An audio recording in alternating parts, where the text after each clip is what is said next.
This time on Captain Castle's Laboratory, we're going to be working on the Ghost Galleon. And this one doesn't turn on. So if I plug this in, nothing.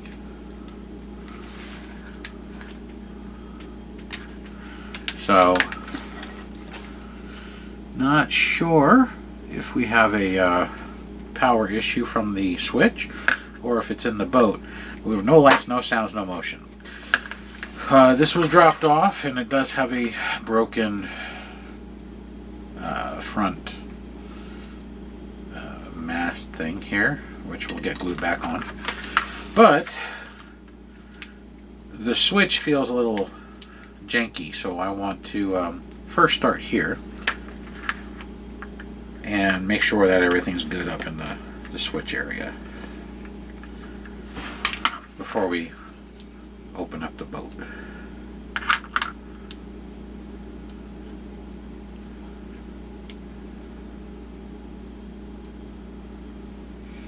Alright, so the green power wire is partially broken. It's not completely broken, but it only has one strand holding it to the connector. That's not good. And let's see the switch. Yeah, the switch isn't working right. I think it's loose. Yeah, the switch is loose. That's why it's not working so well. That works better. So let's touch up this solder joint real fast, and then see if we got power, and if not, then we'll open this up. Alright, I'm just waiting for my soldering iron to get the temperature. Apparently dropping my glues.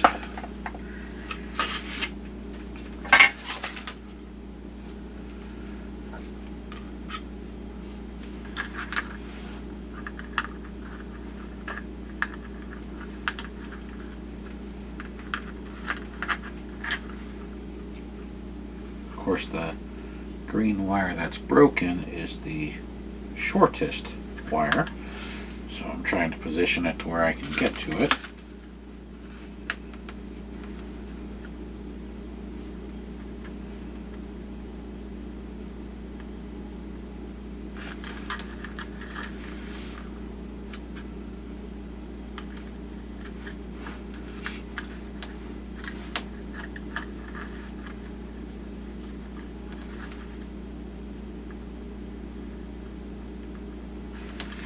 Alright, now I got the wire separated so I can actually solder it correctly. What I was trying to do is separate it so I wouldn't break the strands, because these things are so small, we want to use the most amount of strands possible.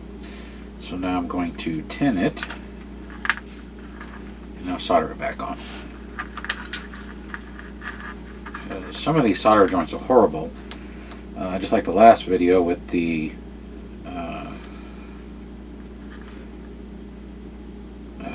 Bat Bonanza. Wow, doing good. The solder broke on the micro switch because they don't use lead, so they have lead-free solder, which doesn't stick as good. I use leaded solder, which sticks better. And these joints, they're horrible, so I'm going to touch them both up so we don't have a repeat of what happened with that one, where we go to reassemble it and the wire breaks. Alright, so now we have good solder joints, and the switch has been tightened. So let's slide this back together.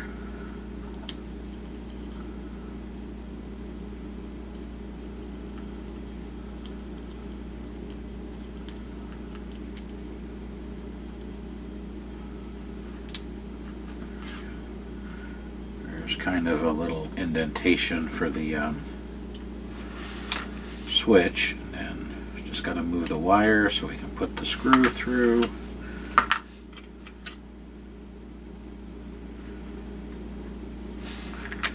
white wire is long, so it'll go around the screw. The green wire is short, so it's a direct path to the switch. I don't think this is the problem, but we're going to find out here in just a moment.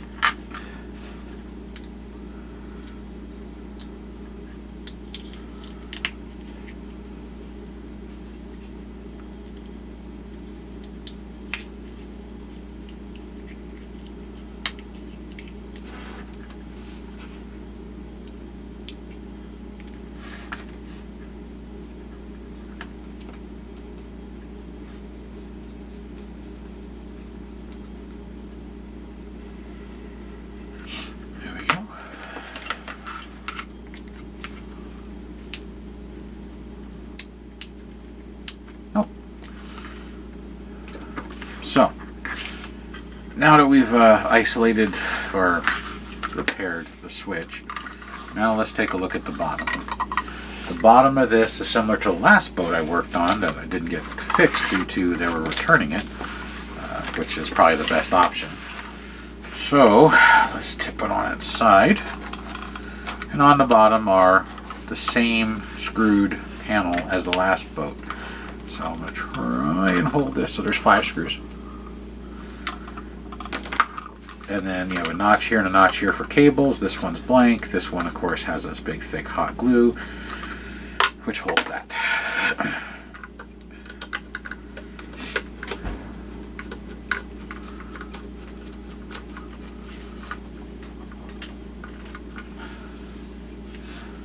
Little magnet for the screws.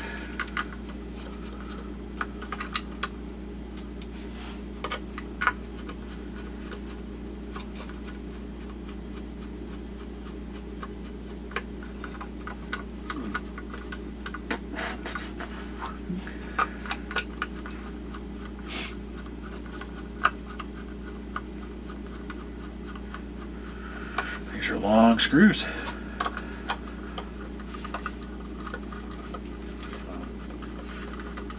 Let's see if we can get this ship repaired unlike the last one. There's 4. And last but not least, number 5.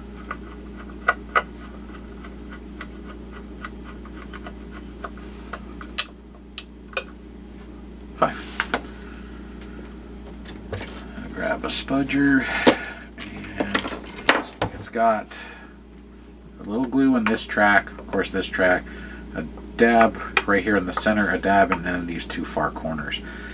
It's hot glue, so it should separate easy.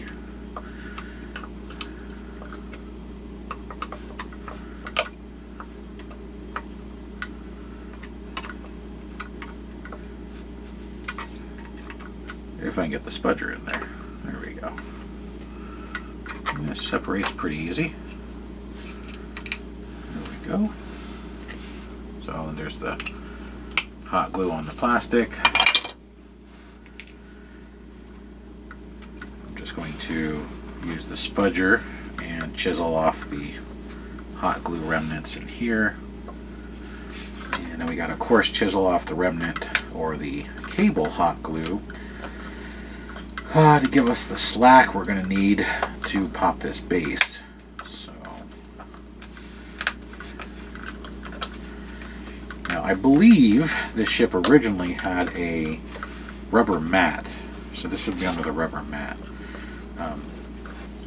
Don't quote me on it because I don't truly know. I don't collect the boats, but I thought they all had the rubber mats, and this hot glue looks too new to be the stuff from Lemax's factory. Alright.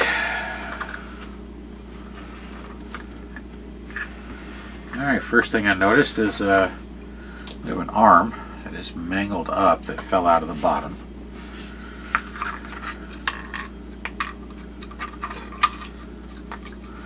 I truly don't remember if the person that owns this said they tried fixing it or not.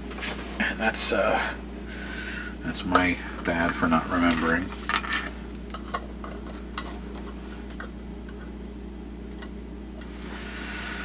All right. So, got the base off.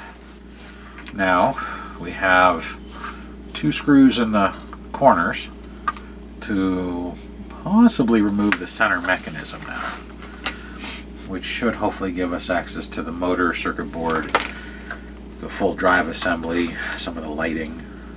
So let's remove these screws and maybe find out where this bar goes to. So I'm just going to set it over there so I don't lose it. These screws are much shorter.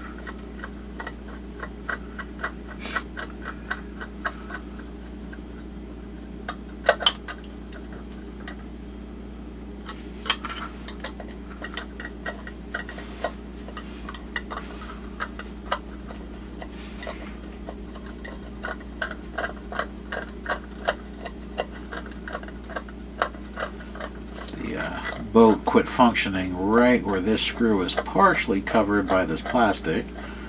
So I think I got it. I do. Okay. So that's 3. Let's get out the 4th guy here.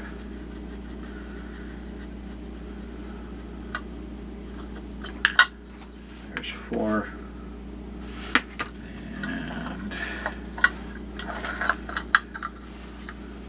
Here is the mechanism.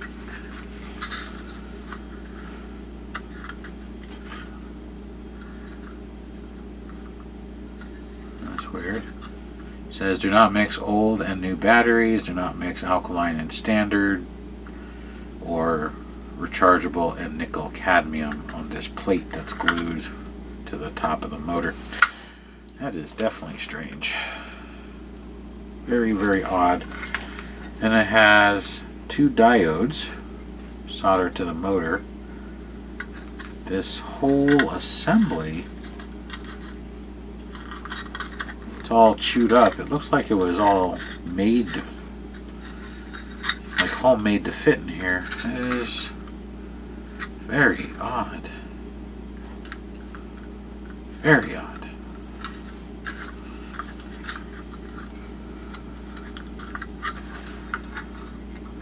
See, this bar is right here. It's bigger than that bar over there. I don't see any other bar.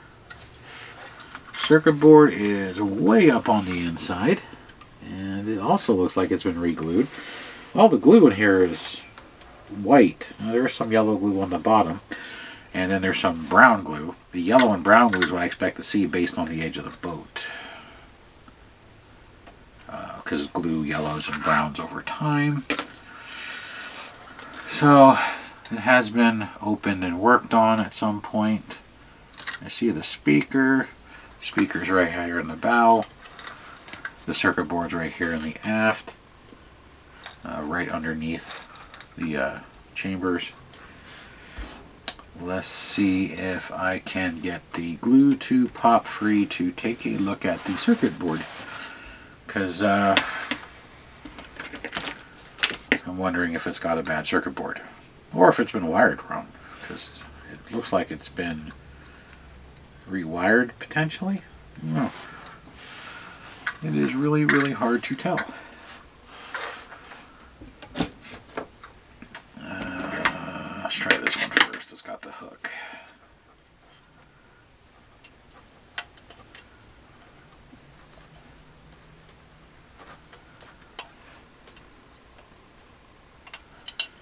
Trying to do this without catching any wires. What I'm trying to do right now is just get the circuit board to break free of this glue, starting on the bottom corner before I go to the top corner. It's more accessible. Start with the easier one.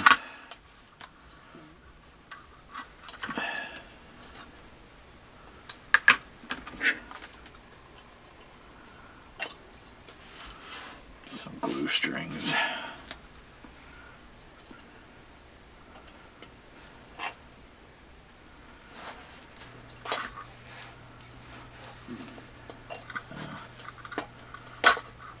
Alright, I think that corner is free. Possibly. Yes. So let's see if I can get to the other corner.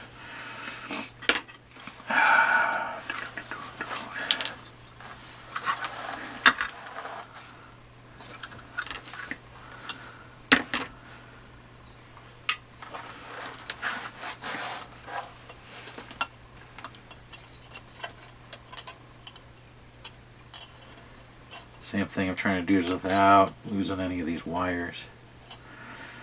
The glue is on the edge of the board and it encompasses 1, 2, 3, 4, 5, at least 5 wires are in the glue blob that's holding the circuit board in. 5 wires that I can see. Might be more.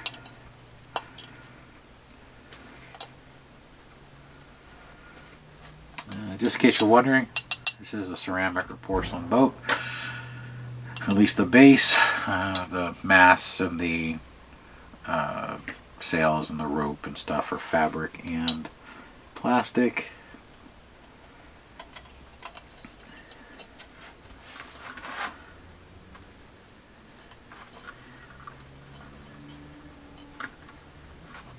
Get my finger under it, but I can't get the glue to come apart.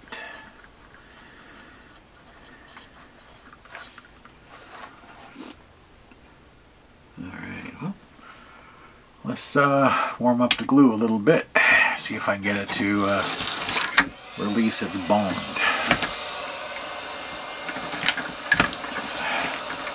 Should probably put these away.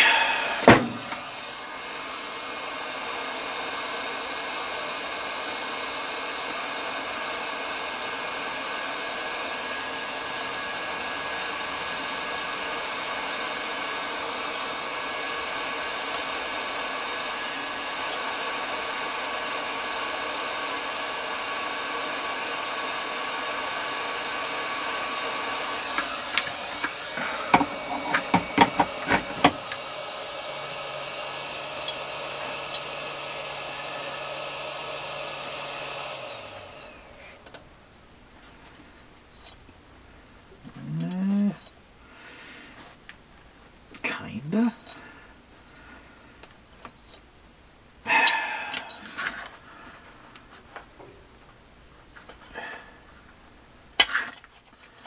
There we go. Alright. We got the bond broke. Now let's get the circuit board out. Holy smokes. What the heck? I think we had a component explode. Yeah, we did. We had a capacitor detonate. Well, that's unique. Not common. I'm not gonna lie. It's not very uncommon. It shot stuff everywhere. Wow. Alright, let's take a look at the whole board, see if we see any more damage. And try and figure out what is going on. Then I'll zoom in and show you that this is the inside of a capacitor. Or what's left of a capacitor. Right.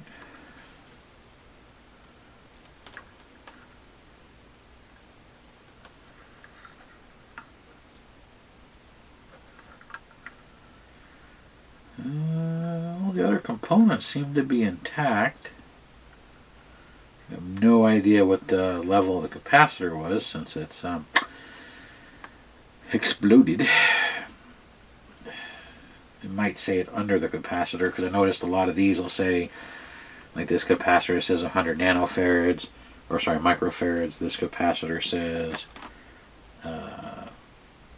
100 micro. This capacitor is 104. This one's 104.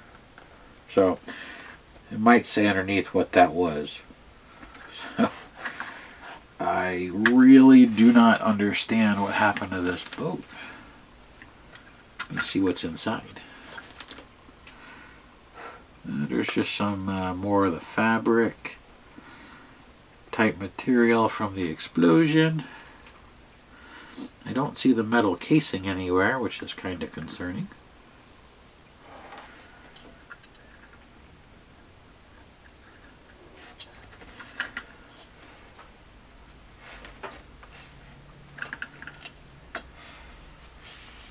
Some glue. I'm going to try and get some of this glue out of here.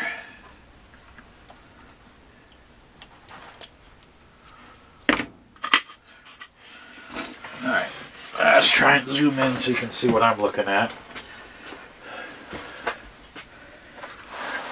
So we'll center that, flip it over, and zoom.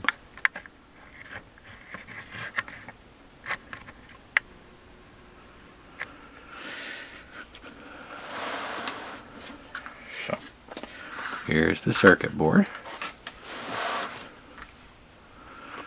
And this squiggly paper stuff is the inside of a capacitor. This style capacitor, not that style. These round ones. But this also concerns me. That's a battery box cover. And then if you look at this, Lemax doesn't always clean up their edges, but that looks like it was cut out with a rotary tool or a Dremel. So I'm not sure how or what or who did what to this or what caused this to have its malfunctions, but we definitely got some. And then that might explain this rod. We'll probably won't focus too close. Got the hole in this end, and this end is all chewed up and smashed. I'm thinking that this came out of a different boat. Probably not the Ghost Galleon. Could be wrong. Not a clue. I'm just making assumptions based on what I can assess. So I do have a parts boat I recently just got. So I'm going to go grab the parts boat, and I'm going to take it apart right here, and I'm going to compare the circuitry tree and this and see why this doesn't look right. And that parts boat, it's very possible I should be able to, because I have no idea if it works. It's a parts boat, literally, just for parts. If the circuit board's good, I can compare the circuit boards and see if it has been swapped, or I can guarantee or confirm that's a capacitor, not a coil or an inductor. And I can also see, did Lemax really recycle battery pack covers? I'm not sure. So bear with me for just a few moments. Be right back. Alright, here is the parts boat that I was told was dropped, and that's why it's a parts boat, because it didn't survive its encounter with gravity.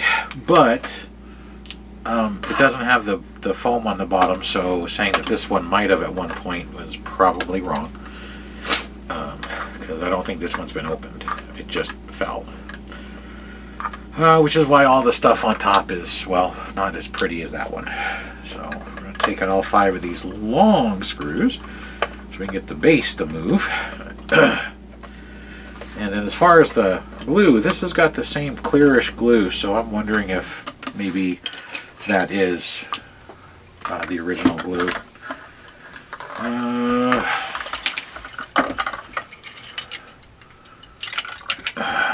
I never even plugged this one in to see if it worked. I was thinking about restoring it or trying to rebuild it from scratch, and I said no. And I got it from someone who said I could use it as a parts piece or try and fix it. And then like 2 days later, that one showed up right there. So I'm thinking it was a sign that said this is a parts piece to try and fix that one, because that is the second time I've received a parts piece that just within a day or two somebody asked me if I can fix that same piece. So that's actually pretty amazing. The glue on this one is way stronger. If you're going to use a screwdriver, make sure that if you slip you don't stab yourself, so keep your hand out of line of the screwdriver. There we go. Wow.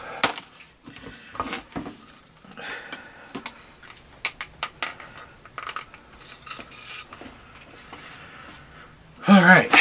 One thing I did like about the boats, because I did collect them for a short time and then I realized it just didn't fit what I did, is they come with these really long cords, which I like for concealment. But if you want to keep turning on the volume, then yeah, then they're kind of a nuisance. This switch feels good. I think the screw's loose, just like it was in that one. So let's take out these 4 screws. Since this doesn't have the stuff hanging off the back, I'm going to stand it up on its tail. And we're going to open this up and see if it's as chewed up as that one.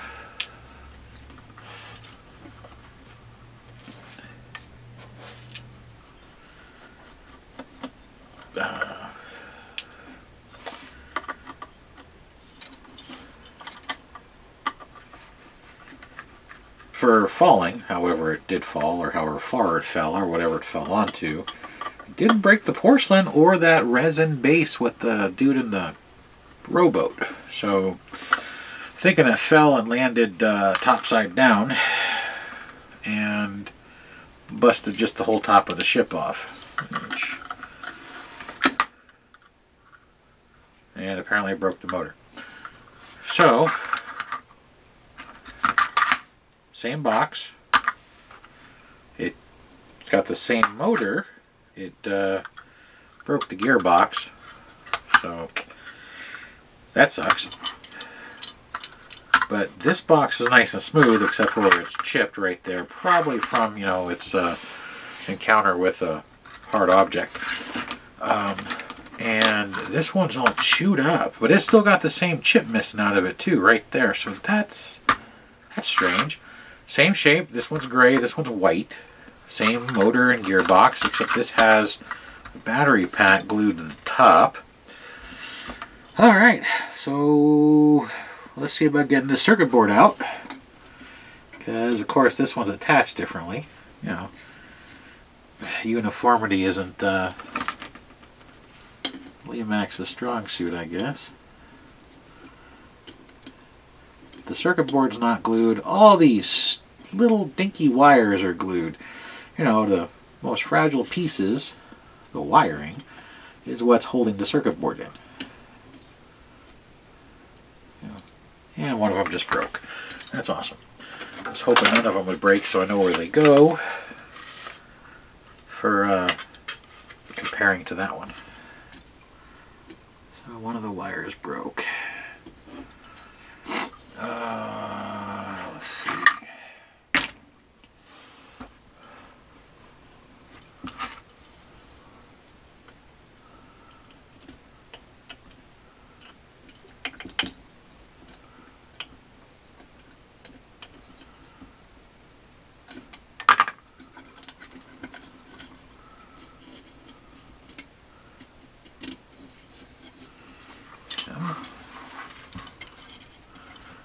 Come to me.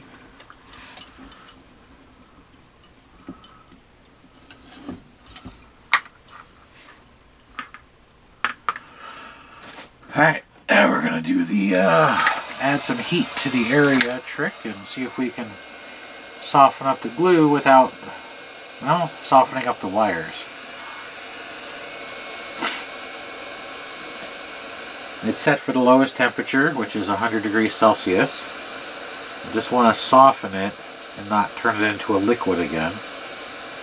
I'm just moving it up and down the 2-inch wide glue spot they have on here.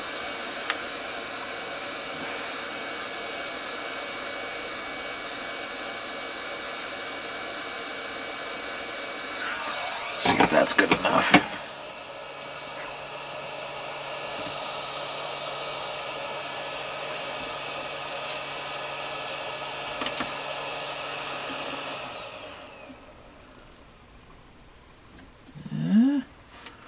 Maybe. Yes. All right.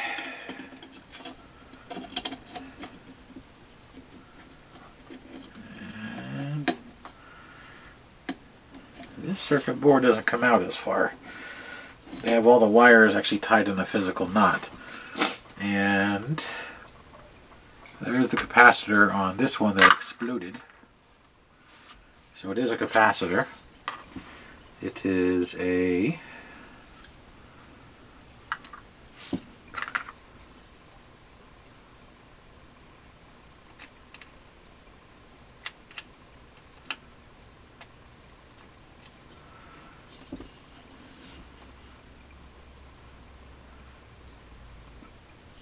if I can find it.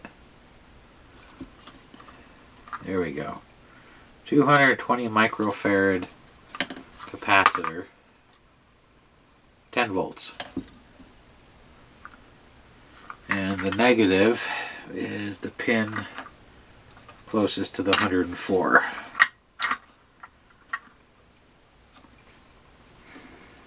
Alright, this board is 35781-1. This one is the same board. Good. And some people are probably like, well, duh, it's the same boat. You'd be surprised if it's a different year, it could have a different board.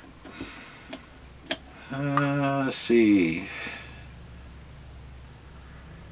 Checking the solder points on the bottom.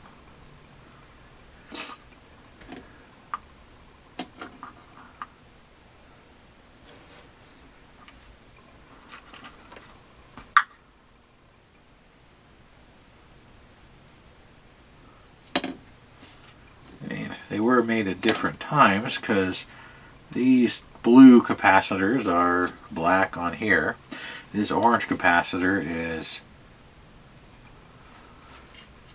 black on here, or dark blue.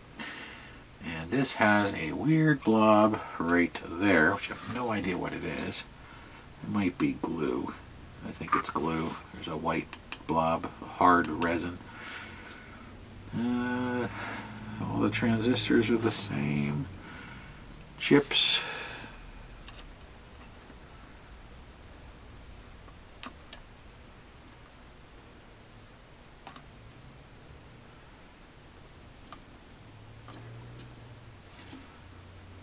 This one has a damaged capacitor right here, which is that one, which could have been from the fall. It doesn't seem to be blown out. It just looks like it got chipped. Or got hot. It looks like it's a chip. Or it's paint, because this one's painted. These aren't. These are.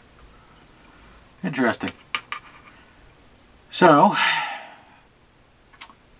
now that I know that this is a 10 volt, 220 microfarad capacitor, I can go through my capacitors and find a 220 microfarad capacitor, swap it out and see if that guy works. If not, I might be taking this board and replacing it with this board. I wonder if I should just plug this one in and see what it does. Why not, right? One of the wires is broke. I bet you it's from one of the lights, because it's a white wire that goes up inside. It's one of these bundles. So yeah, let's see what happens. Will it catch fire? Will it make noise? Will the motor turn?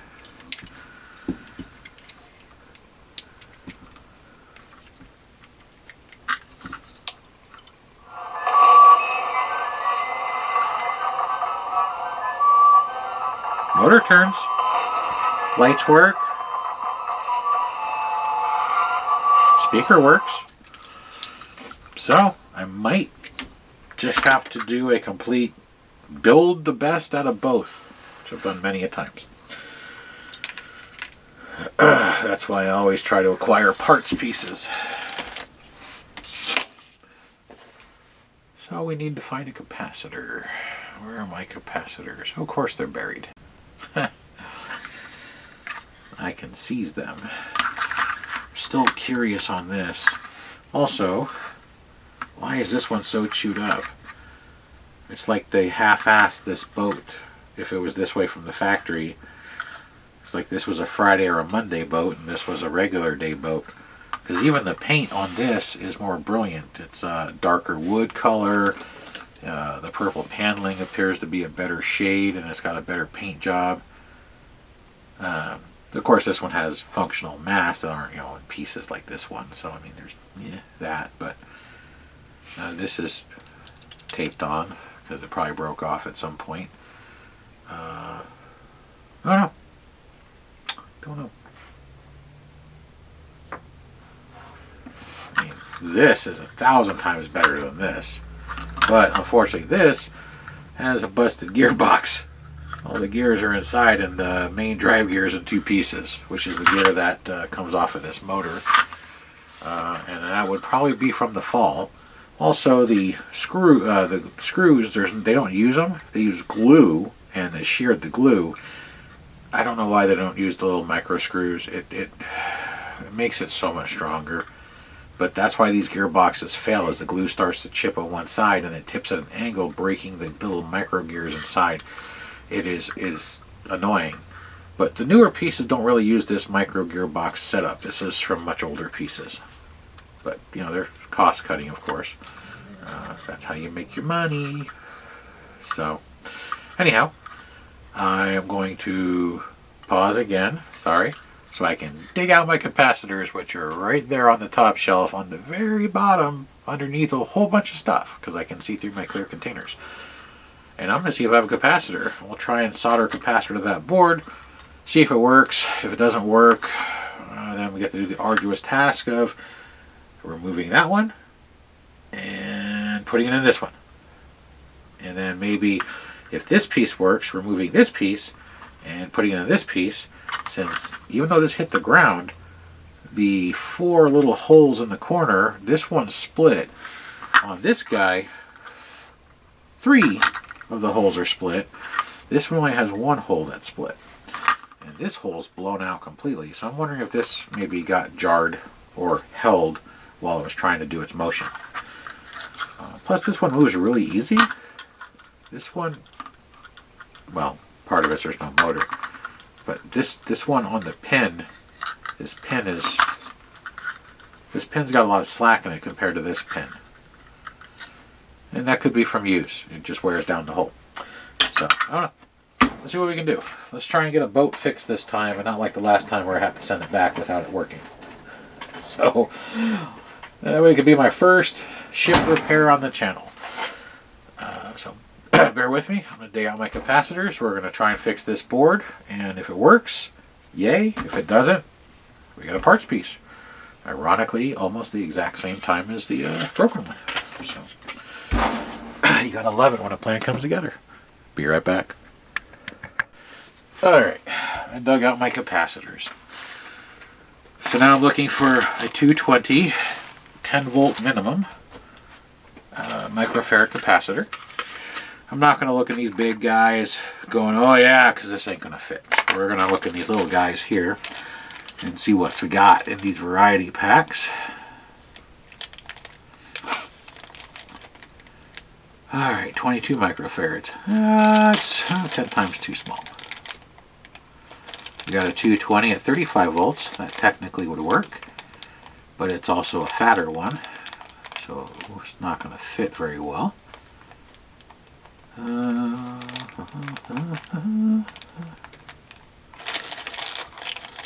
What's nice about these electrolytic capacitors is they print everything on the sides. They're usually pretty easy to read.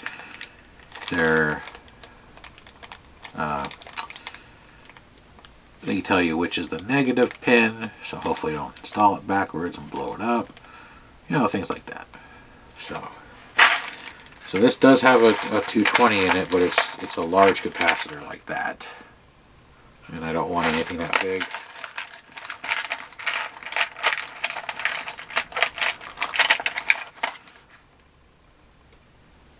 That's too strong. So now we'll look in the individual bins.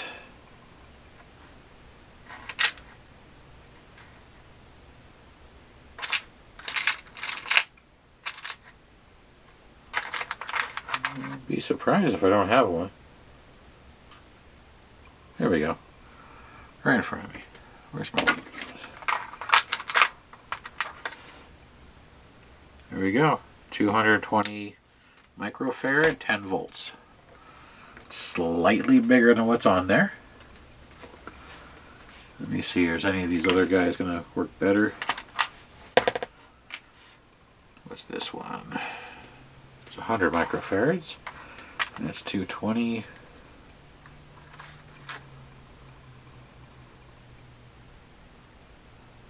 That's 1 microfarad.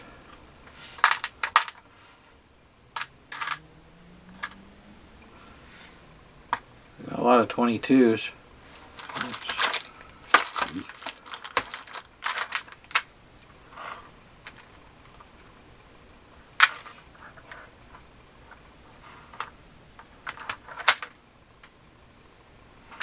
It's on the wrong side. So it looks like, yep, that green one is my smallest. So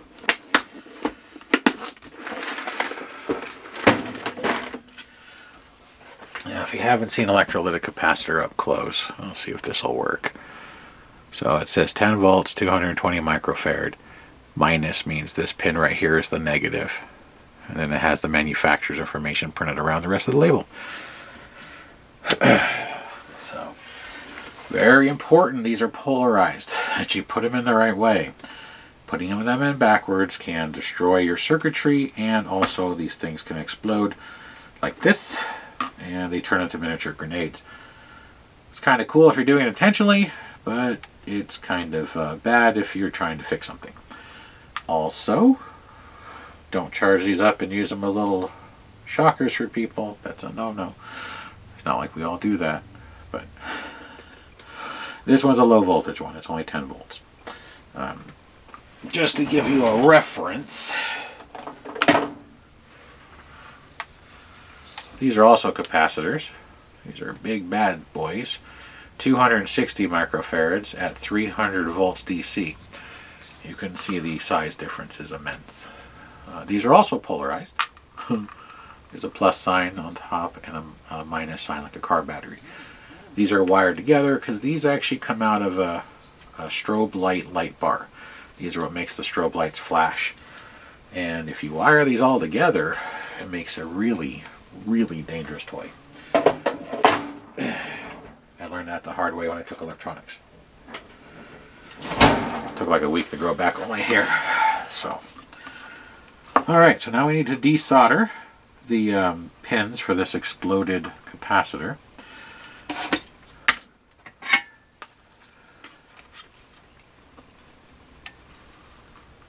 So, we've got to find the pins because they're underneath all of its exploded mess.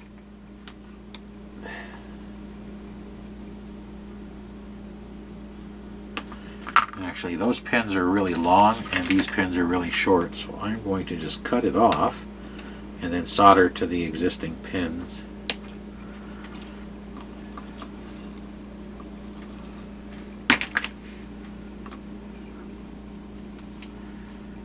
So that was a spectacular explosion. If somebody had had this plugged in, they would have heard a pop inside this hollow casing. They probably wouldn't even know what they were listening at or listening for. Let's see if it does it again. Hopefully not. Hopefully we can fix it. So what I'm going to do is I'm going to tin the connections on the board.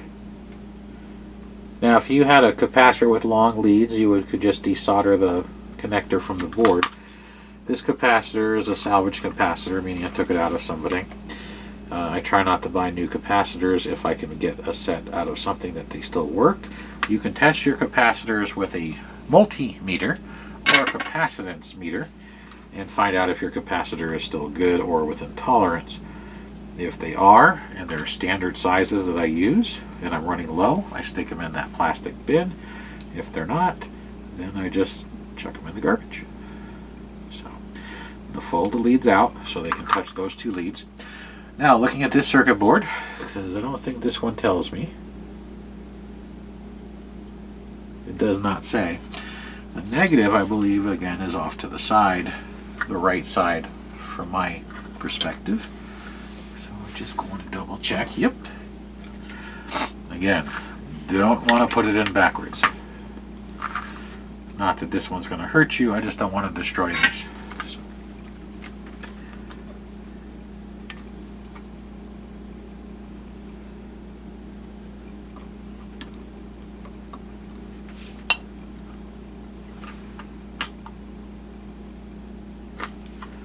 Just have to move the other capacitors in the way. This orange one is folded over.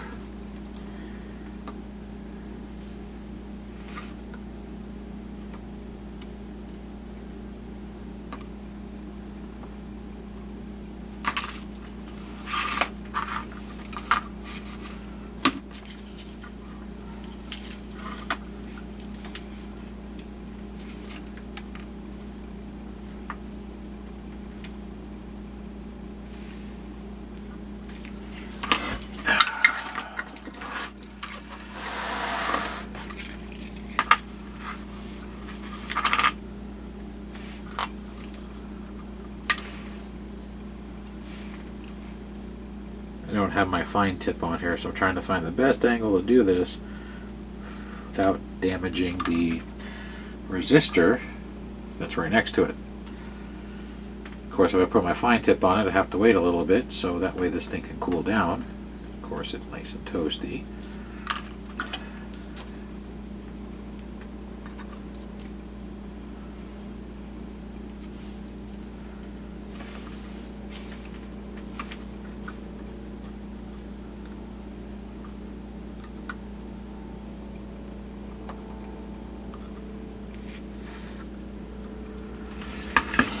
Here we go.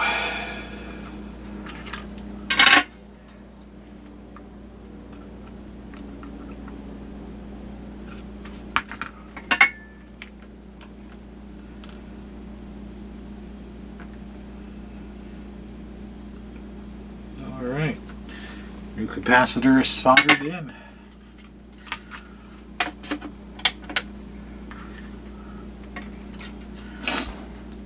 Think it's gonna work? Put your bets below.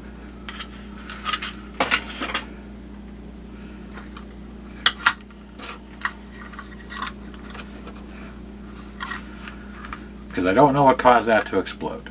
Could have just been age, could have been a wrong adapter plugged in. Any number of things could have caused this thing to go boom!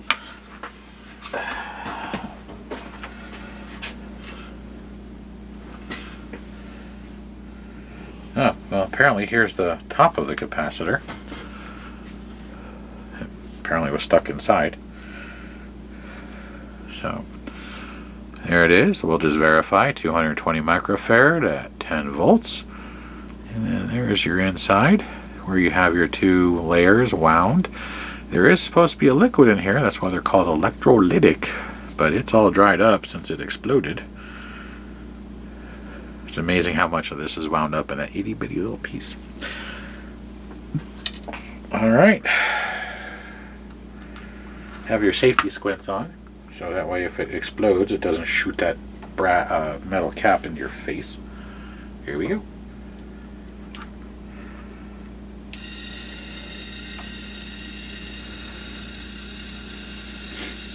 Hey, look, it's moving. We got lights. No sound. We got lights.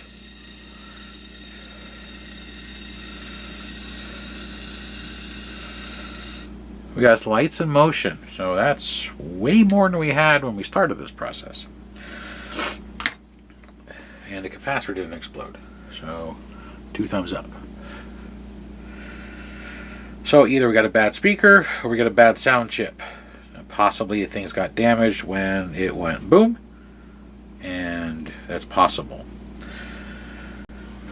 Alrighty. Let's check the speaker. See if the wires are still attached.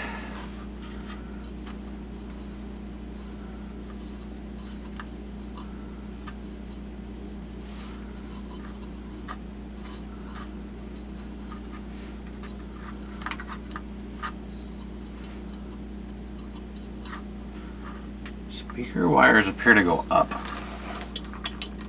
That's weird. Where do they go up? The board's right here. Oh, do they go up and around so they don't get caught in the mechanism? I don't know. Inquiring minds want to know. So, our sound chip is right here. Here's our switch volume. We have a broken switch wire. That could be our sound.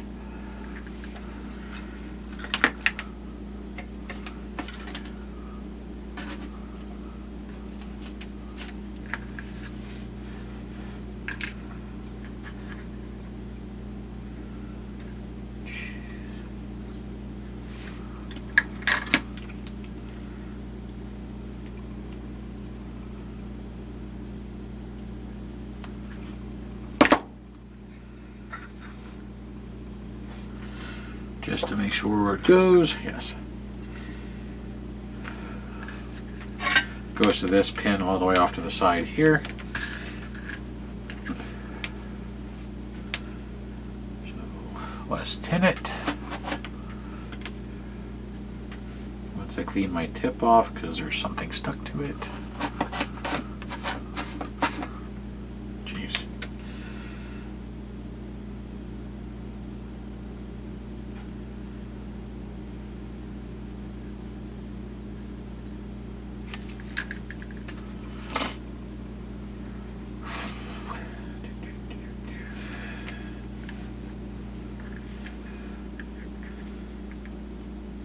While I'm doing this, don't forget, every month we're giving away, this entire year, we're giving away free stuff.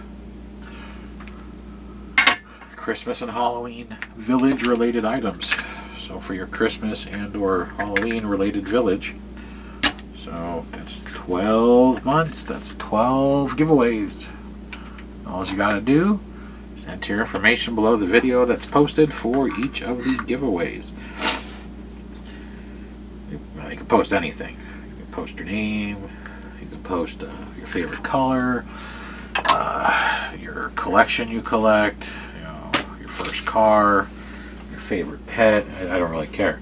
It's the point is it's just that way I know you want to win. You can even put an emoji, or I even said once you could just put a period, and actually somebody did that. I thought it was pretty funny.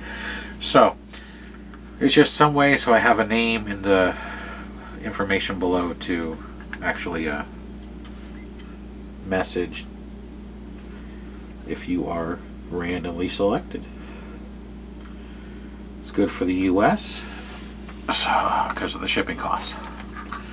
Alright, so that wire is fixed. I'm just going to double check the speaker wires and see where they go to. Because of course the speaker wires are the same colors as the light wires. You know, why would you make them any different? You know, that makes too much sense. So we got the speaker chip. There's the speaker.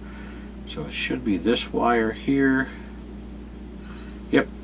So the speaker icon's on the bottom. So this white wire and this greenish wire right here, if you flip this over, is a speaker symbol. It's soldered straight through. It goes up over here, goes underneath the deck, and comes back down over here to where the speaker is at. So that's so it doesn't get caught in this moving mechanism, which technically this doesn't move. The bottom moves. So there's nothing up top that moves that anything get caught in. It's all below the ship. So, yeah, whatever. I didn't design it. It is what it is. And nope, no effect on the sound.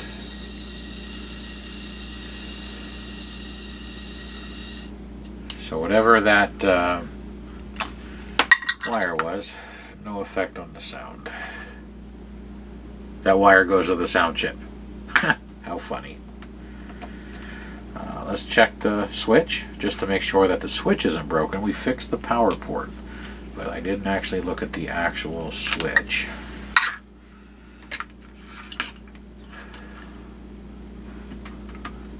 That screwdriver should still fit.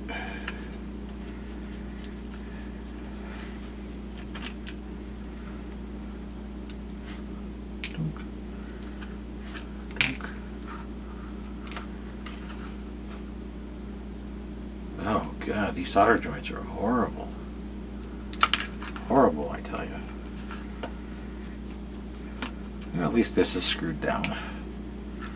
The newer ones, they don't screw them down to save on costs, and of course it just beats the hell out of the wires. Alright. Wow.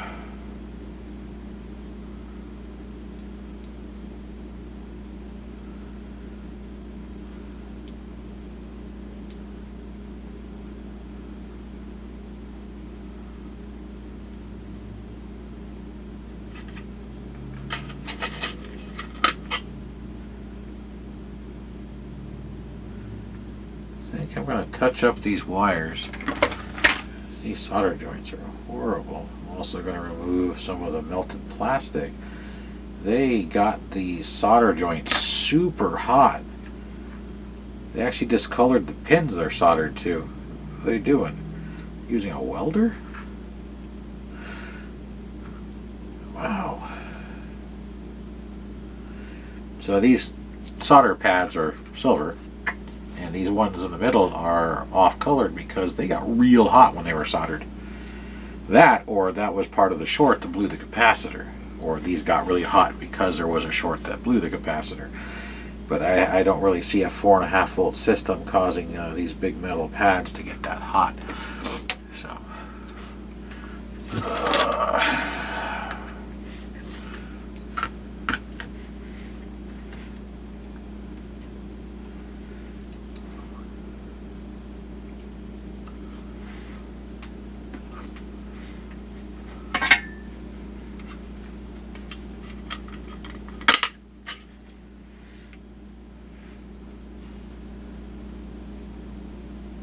just going to freshen up these solder joints because they are real bad. I'm not sure if it's going to help the sound any. It probably won't, but it's a start.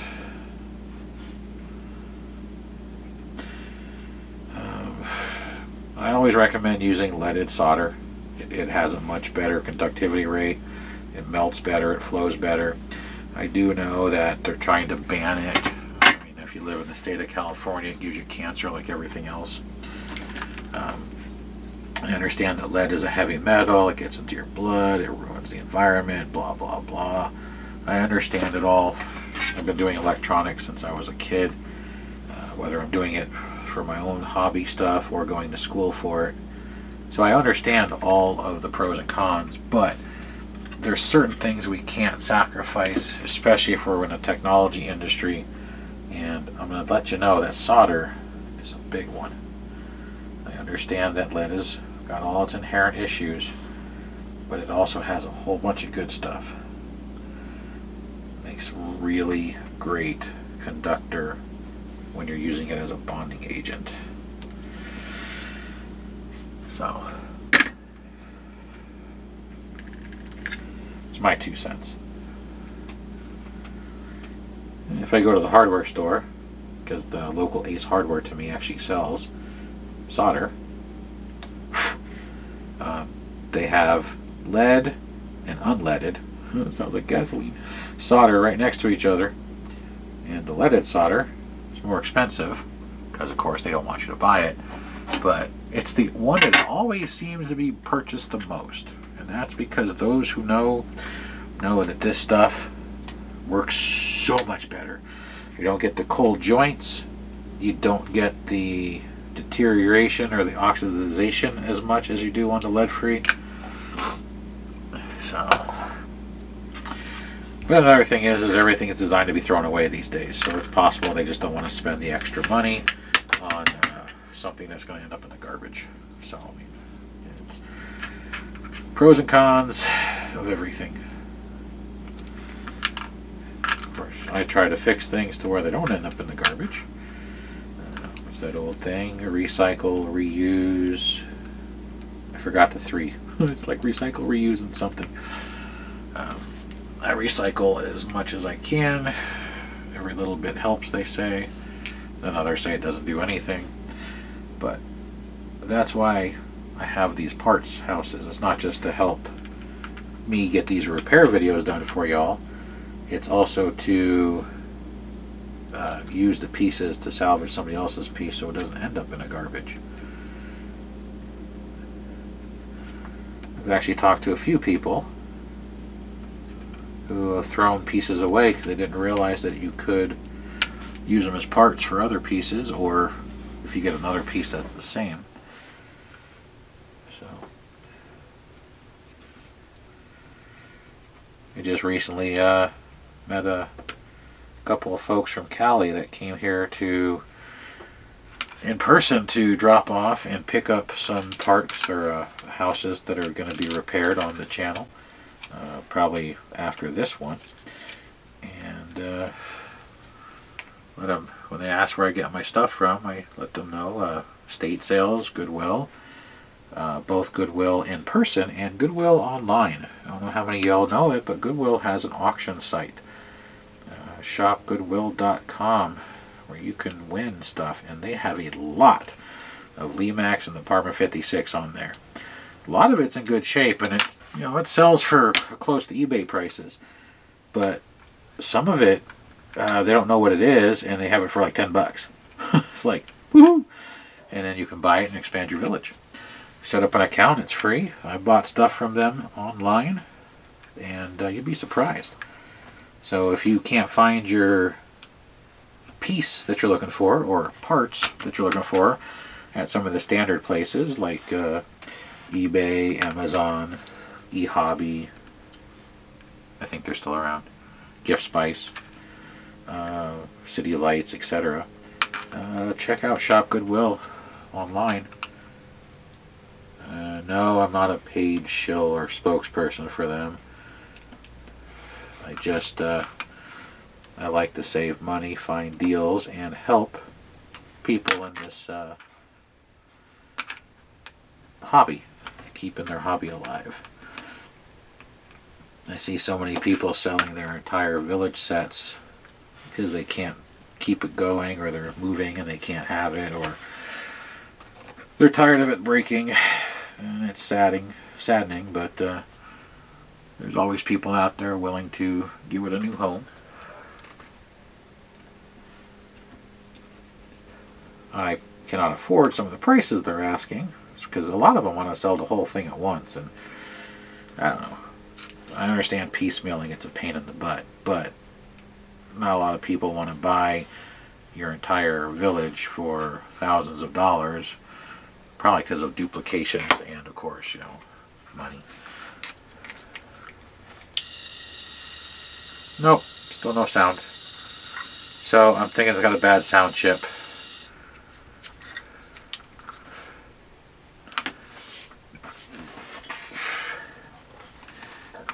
The solder on the speaker looks good. The speaker has a light glued to it, and the glue on the speaker is crazy.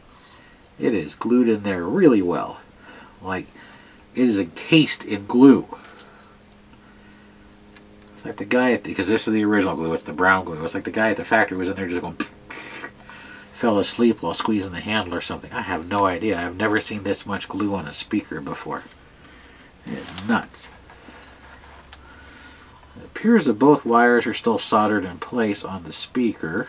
I can only see one. The other one is not loose, because I'm putting tension on it and it's not moving. So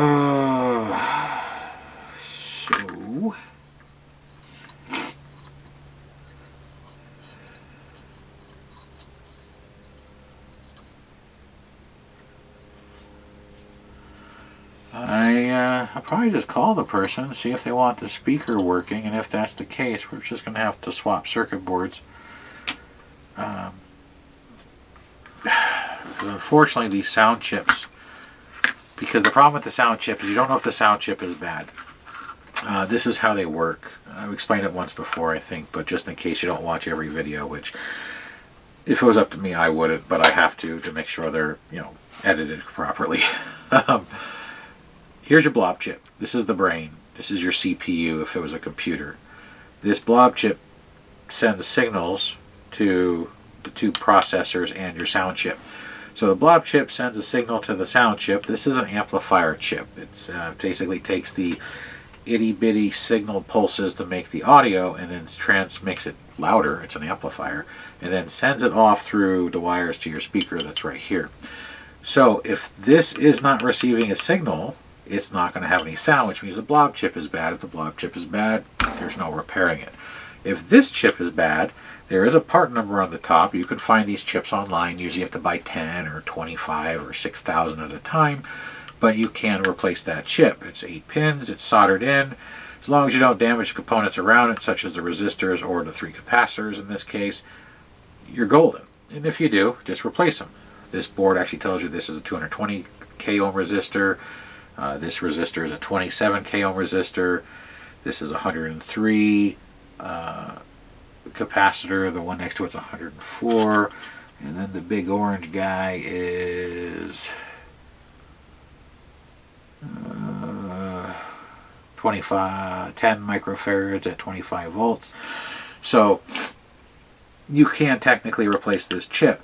Out of all the pieces I've worked on, it had bad sound. It's either 2 of the transistors or it's this chip. Now this chip, if you notice, is covered in electrolytic acid and debris from that exploding cap. It is possible that when that capacitor exploded, it took out this chip, and maybe that's why the sound doesn't work, or maybe that's why some of the lights don't work. I don't know. I don't know what the chip's supposed to look like. I can only see the lights on this side. I saw some of the candles lit up. I can see there's a light right here that lights up. Of course, there's one soldered right to the board that lights up because there's a little spot right here that has, it's opaque for the LED to sit in. You can see it from underneath. So I'm not sure, but I will ask her, because if she's like me where they don't run the sound, then we're good. If she wants the sound, then we'll take that board and replace it with this board, and then I'll just mark this board no sound, because there's no sound. But at least I know everything else on the board functions. And at some point in the future, if I ever slow down enough, I can take this board that says no sound, just like I have one for the ghoulish cord that has no sound, and I can try and diagnose it down to what discrete component, if there is one that has failed, or if it's the signal from the blob chip that has gone out. So probably won't happen though. It's nothing. It's not like I don't want to try. It's I literally have 3 or 4 dozen of these to repair, and every week I usually get requests to repair more. So, and some people are surprised to find out this is not my job. This is not what I do for a living. I do this as a hobby, and I do this to help everybody else. That's why my turnaround time can be weeks to a month or so, depending on what's being repaired. And also the availability of parts, because sometimes the parts are hard to find, and other times they just don't show up for 3 weeks just because they got lost in the shipping. Or they're in Hong Kong and I have to wait for them to transverse the ocean. So, but I have a full-time job where I work anywhere from 40 to 70 hours a week, and then I do this on days where I have a little free time. So it's not the full-time job where I pump these things out dozens at a time. That's why sometimes the videos are more frequent and sometimes they're more sporadic. It just depends on my work schedule. Also, if it's a piece I've already repaired, such as the Roundup or the Ghost Around or the Kitty Kitty ride or the Zombie plane ride or the Octo Squeeze, I don't film those every time. If I did, I'd have 30 different Roundup and Ghost Around videos. It's the same thing every time. It's a bad motor. You know, if it's the Kitty ride, it's the Kitty boat ride, it's a broken gear. It's always the same thing. It's the part that always fails. So when I'm fixing those, I do not, unless it's something different, I do not record them. So that's why sometimes it's one video a week or one video every other week, because I did repair some in between. It's just that you can watch the previous video or videos, because there are sometimes duplicates due to the variations of what was repaired. So, like, I have 2 pieces that I'm fixing after this. One of the pieces I repaired like 7 of. I'm not going to film it. But the other piece I haven't.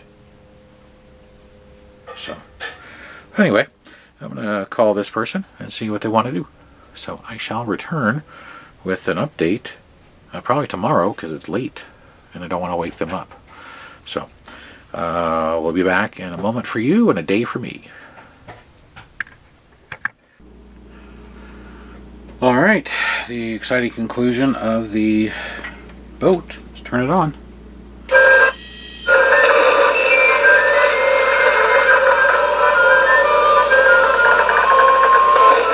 And we're going to kill the lights.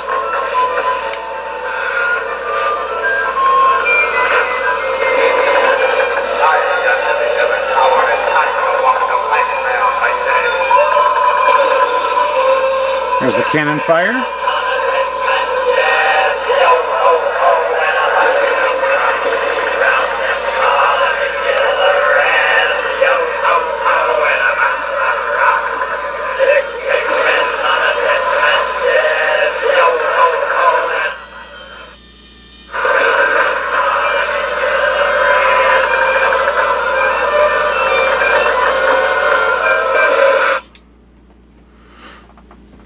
There we go. So, 2 additional circuit boards later, I had to get another one. Finally, got it fixed. The other circuit board worked for about 10 seconds and then it just let all the smoke out. So, the reason it did that is the original motor that was in that trapezoidal rocker apparently had a short, but the short didn't show right away. It took about 10 seconds before the short would kick in and then burn out the circuitry. So, yeah, lesson learned that apparently the motor can cause a problem even after it checks good. It's not common, but apparently it does happen on these little hobby motors as well. So,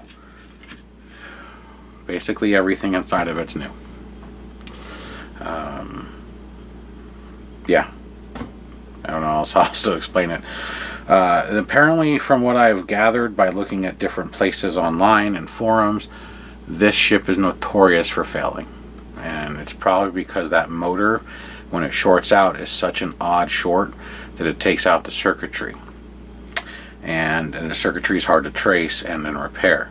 And when you do repair it, you don't know the motor's bad, so you fire it up, it starts working for a short period of time, and then that motor shorts out, takes out the circuitry again. And then, of course, at that point, if it salvages the first one, because it only takes out a discrete component like a capacitor or resistor, by the time the second one happens, you got all those new components in that are fresh, vibrant, strong, because their resistance or tolerances are much higher. It now backfeeds and takes out the blob chip, and it takes out the sound leg first because the sound leg and the motion leg have a common track. So, the sounds, I don't know why, have a common track with the motion. I figure they'd have a common track with the light since the cannon fire makes the barrels flash, but not on this ship. So if you have this ship, there's a really good chance you don't have sound and there's a really good chance you never will. So it's just a poor design. Technically there is a way to separate it. You can, because the motor is constantly rocking. You could technically take the motor and disconnect it from the circuitry and connect it directly to the incoming switched power. I've done that before on the tall Gemmies. I mean, it's frowned upon. You might have to put a capacitor in there to do some noise suppression so you don't put any noise in the circuitry. I would highly recommend it, actually. Probably around 1,000 microfarad.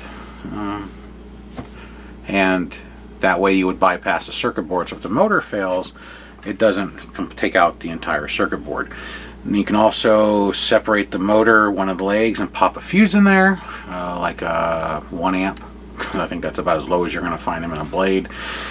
Maybe a 1/2 amp on a glass fuse. But this is a really poor design on how they have the circuitry run on that circuit board. So if you have this boat and it rocks and flashes, you got 2 to 3 things, it's probably fine. I mean, if it was on my display, I wouldn't have the sound anyway. But from what I gathered, researching online to try and find another circuit board, this thing is notorious for it, and it's because of how they have the circuitry done. Remember, no Lemax piece has a fuse, at least not a single one that I've ever seen.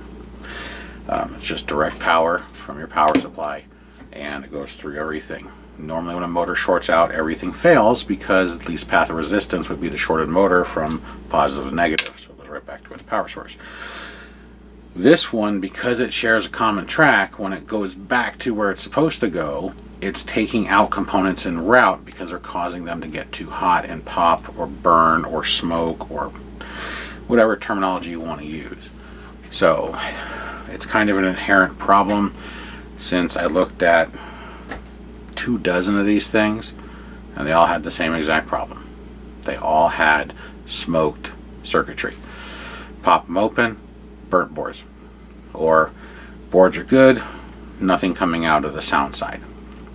It's like, okay. I started tracing the other 2 boards that I had, the original board and the secondary board from my parts boat. Same thing. Started tracing them back. These are the same board, same problem, almost in the exact same spot. Now, the original board blew up the capacitor. The second board didn't. The second board literally burned.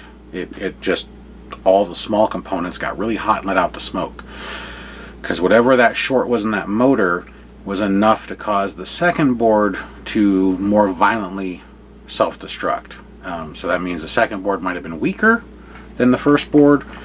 So the components may have been more degraded from use. Since it was a parts boat, that boat was also dropped, so maybe one of the components got a hairline fracture in the casing of a resistor or a capacitor, which I didn't see because usually those are pretty obvious, but it doesn't matter. It didn't last but about 7 seconds, I think, was the total, before it looked kind of cool. The smoke started coming out of the windows. It's just as I turned it on, about to hit record, when it started to smoke, and I quickly unplugged it because, again, there's no safeties on these. There's no fuses. This will keep pumping out power until it can't do it no more, and this overheats. So I have seen some that when they're shorted out, these overheat and melt. I've had one, I think, shipped to me where this was melted right on the seam. I've had some from Department 50, or not Department 50, Miss Christmas, same way. And that's because there's no fuses, there's no safeties. And normally they don't need it. It's a low voltage item. Low voltage items don't generally need safeties. Low voltage, low amp. Let me clarify that. Low amp is the important part. Cars have fuses because they're low voltage but high amp. They're 12 volts. They have fuses because your battery is anywhere from 600 to 1,000 amps. This is 1 amp. Now 1 amp is still dangerous, can still cause fires, but on a low voltage thing, it's within the UL listing or what have you that says you don't need a fuse. It'll just burn itself out, and it won't cause any additional damage to anything around it, which is pretty true. If this burns out, it's all contained within a porcelain or resin unit, and the heat it generates won't be enough to cause the house to catch fire, or boat in this case, and then burn your house down. So I don't make the rules. That's also why, if you ever pay attention to my meter, especially when I'm running a high voltage item, you'll see a little lightning bolt appear on the meter. That's what's listed as dangerous to you.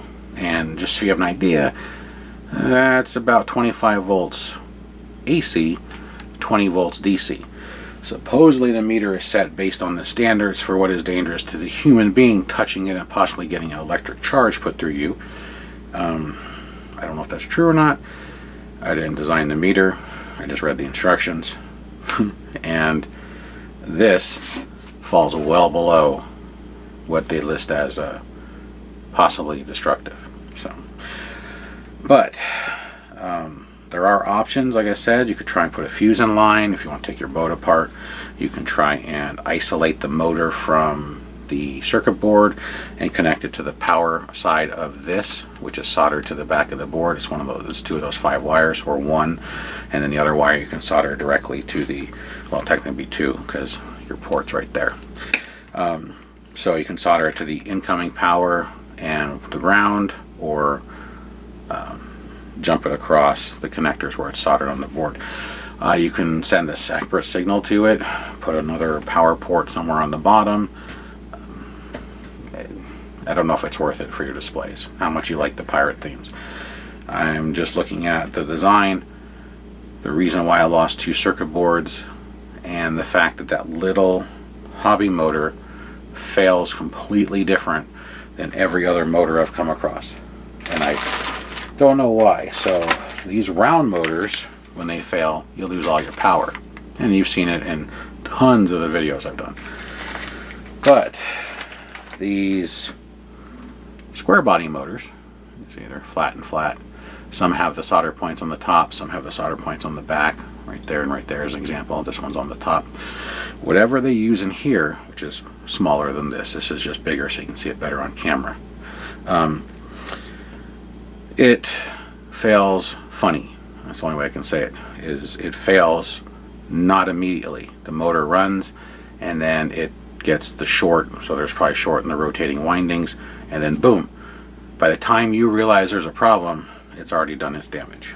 So if you have this boat and it still works, good, but be prepared for that one day when it stops. And most likely you're going to lose your sound, and it's going to be a permanent thing.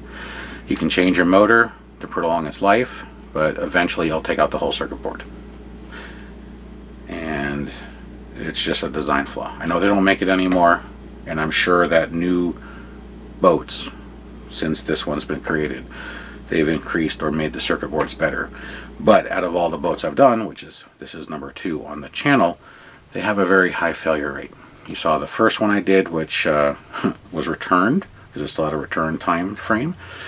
The circuit board caught fire. This one blew a capacitor. Fixed the capacitor, still no sound because it damaged the sound chip. New circuit board worked fine until I put a load on it. Once the load was put on it, it failed. That one burned the components, not just the capacitor popping, which it didn't. It just burned the resistors and diodes. So that motor shorted hard, or that circuit board was degraded from use prior to it falling off onto the floor and breaking the boat. So this one works. So if you have the boats, you like them, you can go in there and disconnect the motor and just have it static and still have your sound and lights. You can risk it, you can try and modify it. It's your piece, you can do what you want. I always say the same thing. I know Lemax doesn't want you modifying their products. They've told me that quite regularly. To me, it's yours. Do what you want with it. If you want to modify it, go for it. You want to leave it OEM, that's fine too. I'm not a pirate theme guy. I'm not a big fan of this boat, not because of its failures. It just doesn't do anything for me.